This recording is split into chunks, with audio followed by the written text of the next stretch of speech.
শিরিক করবে, কুফরি করবে, সে জান্নাতে যাইতে পারবে না। ومن يشرك بالله فقد حرم الله عليه الجنة।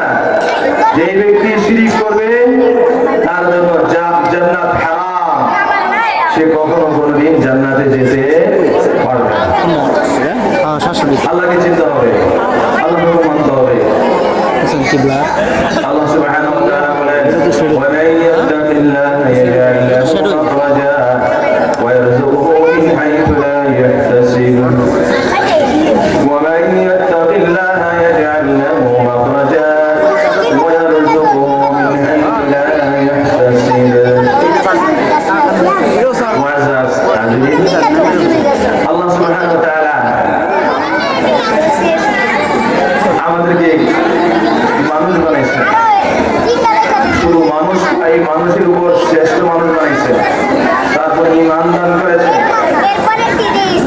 ঈমান দান করেছেন। ঈমানের পরে আমল করতে হবে, যে ঈমানের তাকাজা, ঈমানের দাবি, তাকওয়া অর্জন করতে হবে।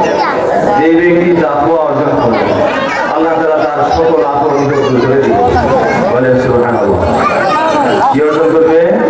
তাকওয়া অর্জন করবে, কোনো আপদ থাকবে না, বিপদ থাকবে না, মুসিবত থাকবে না, এবং তাকে আল্লাহ তাআলা ধনী বানায় দিবেন, বহু রিজিক ওয়ালা বানায় দিবেন। আল্লাহ তাআলা সম্মানিত বানাবে, ধনী বানাবে।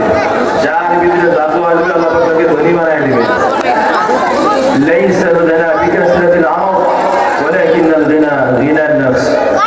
নবী সাল্লাল্লাহু আলাইহি ওয়াসাল্লাম বলেন, ধনী কাকে বলে?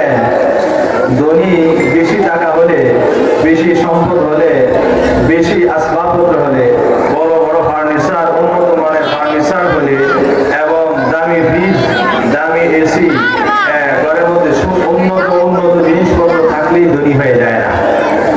বড় আর প্লানের মালিক হলে ধনী হয়ে যায় না। নবী সাল্লাল্লাহু আলাইহি ওয়াসাল্লাম বলেন, আল গিনা গিনান নফস। যা অন্তর তার ধনী, তুষ্ট, আল্লাহ পাকের নিয়ামত খাইয়া, সেই হলো আসল ধনী, মনের ধনী, আসল ধনী। কথা দেখি না ভাই? নবী সাল্লাল্লাহু আলাইহি ওয়াসাল্লাম